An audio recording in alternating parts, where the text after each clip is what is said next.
Shavua Daf Kav Gimel. Premier sujet du Daf. Celui qui jure de ne pas manger, effectivement il n'a pas mangé mais il a bu. Il est chayav. Car quand on dit de ne pas manger, ça inclut non plus de ne pas boire.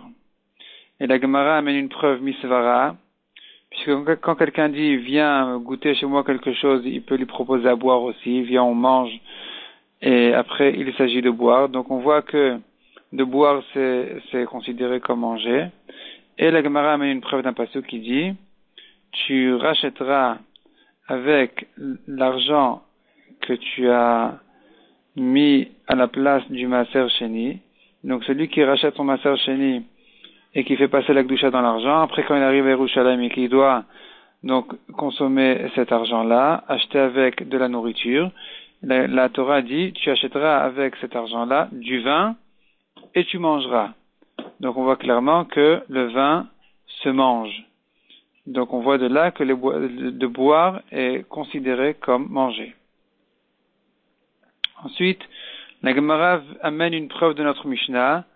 On voit dans la Mishnah, il a juré de ne pas manger et après il a mangé et bu, il n'est chayav qu'une fois. Donc quand il a bu, en réalité, il est question de considérer ça comme s'il avait transgressé sa chevoua. Car si je disais que de boire n'a pas de rapport avec sa chevoua, évidemment qu'il n'est chayav qu'une fois. Quel est le chidouche? Donc de là on a la preuve que de boire, si par exemple il n'avait que bu, eh bien il aurait été aussi chayav. Ensuite la Gemara pose une question de la Sefa de la Mishnah. On voit que s'il a juré de ne pas manger ni de boire, et qu'après il a mangé et bu, il est chayav 2 fois. Donc si on disait que de boire c'est inclus dans manger, comment dire que la deuxième chevoua elle est valable, alors que nous avons un principe qui dit que en chevoua halal chevoua. Donc si je dis que quand il a juré de ne pas manger, ça inclut de ne pas boire, il ne peut plus ajouter là-dessus une deuxième chevoua, à savoir qu'il ne va pas boire. Donc pourquoi est-ce que s'il a mangé bu il est chayav 2 fois, il devrait être chayav qu'une seule fois? La deuxième chevoua ne devrait pas être valable. Répond la Gemara, selon la Maskana, que puisqu'il a précisé ni manger ni boire, donc il s'avère que son intention est de ne pas considérer, en disant manger, de boire aussi. Donc cet homme-là, quand il parle de manger, il ne veut dire que manger et ne pas boire. Et finalement, la Gemara veut amener une preuve de la Sefa de la Mishnah, la fin de la Mishnah. On voit que celui qui a mangé et bu des choses qui sont immangeables, inconsommables, il est patour. Alors que il ne s'agit pas a priori dans la Mishnah d'un cas où il a juré de ne pas boire, mais que de ne pas manger. Donc on voit que s'il avait bu des choses qui sont buvables, il aurait été chayav. Alors malgré qu'il n'a pas précisé qu'il ne veut pas boire, répond la Gemara, il faudrait ajouter dans la Mishnah et préciser qu'il s'agit d'un cas où il a juré ni manger ni boire. Deuxième sujet de la Mishnah, du Daf, la Gemara se rapporte sur le dîme de la Mishnah où on a vu celui qui a juré de ne pas manger ni pain de blé, ni pain d'orge, etc., eh bien il est chayav sur chacun. Il est chayav sur chacun, donc il est chayav plusieurs fois. Plusieurs chataot beshogeg, plusieurs malkouyot bemezid. La Gemara demande pourquoi est-ce qu'il est chayav plusieurs fois. Cet homme-là voulait préciser sur quoi exactement il veut jurer. Qu'est-ce qu'il veut s'interdire? Il ne veut s'interdire que ces choses-là et pas autre chose. Donc pourquoi dire que quand il a précisé qu'il jure de ne manger ni du pain de blé ni du pain d'orge, on considère ça comme s'il avait partagé sa chevoua en plusieurs chevuot. Répond la Gemara, il aurait pu parler plus court, il a allongé sa parole en disant ni pain de blé, ni pain d'orge, il aurait dû dire ni pain de blé, ni d'orge. Donc puisqu'il a prolongé sa parole, on apprend de là que son intention est de partager sa chevoua en plusieurs chevuot.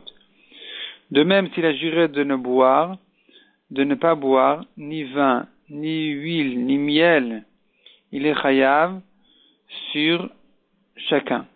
Donc si après il a consommé du miel, du vin et de l'huile, eh bien il est chayav 3 fois.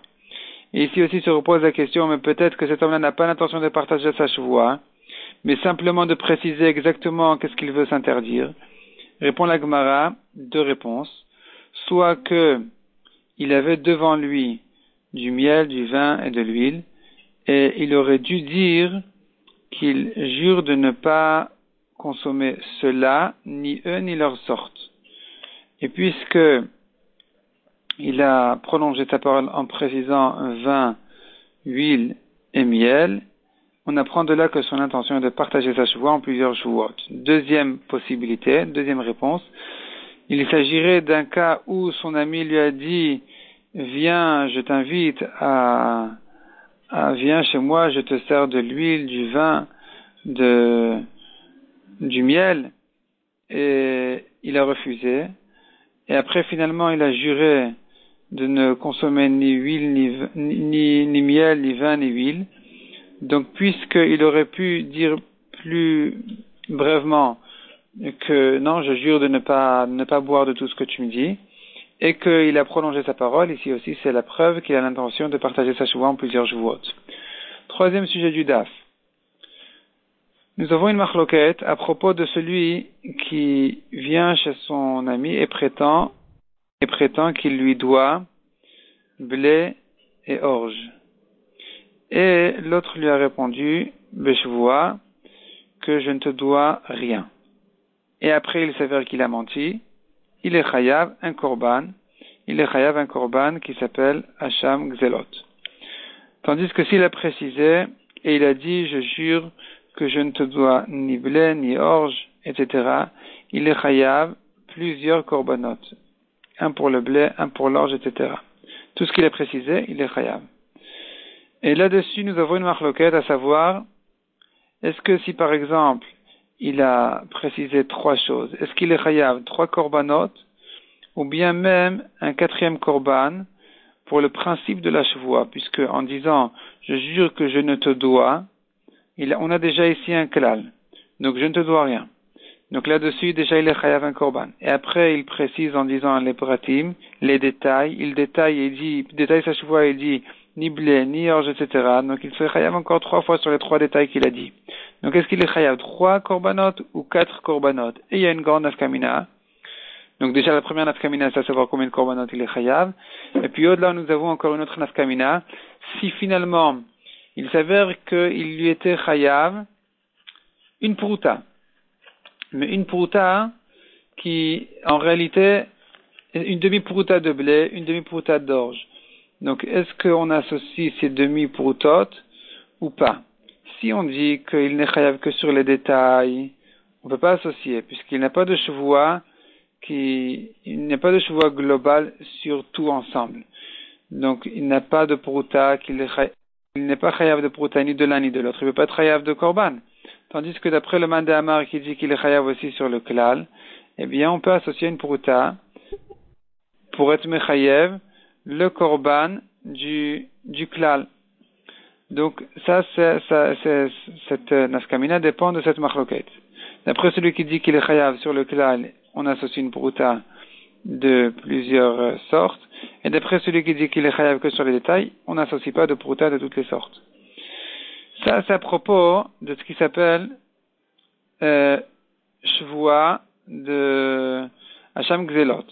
Ici, chez nous, dans notre Sugia de Shvuat Bitouy, donc celui qui jure, non pas qu'il est patour, qu'il n'a pas remboursé à son ami, mais quelque chose qui ne concerne que lui, donc il jure de ne pas consommer ni pain de blé, ni pain d'orge, etc.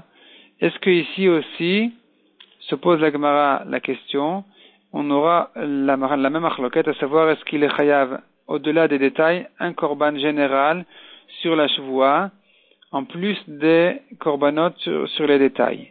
Et la Gemara répond, ici, il est impossible de dire qu'il est chayav un korban général, ici évidemment qu'il n'est chayav que sur les détails, et pas un korban en plus pour le klal de la chevoie, puisque si on disait qu'il était chayav un korban sur le klal, eh bien nous avons un principe qui dit un chevoie halal chevoie, donc comment est-ce que il aurait pu s'interdire une deuxième fois sur tous les détails?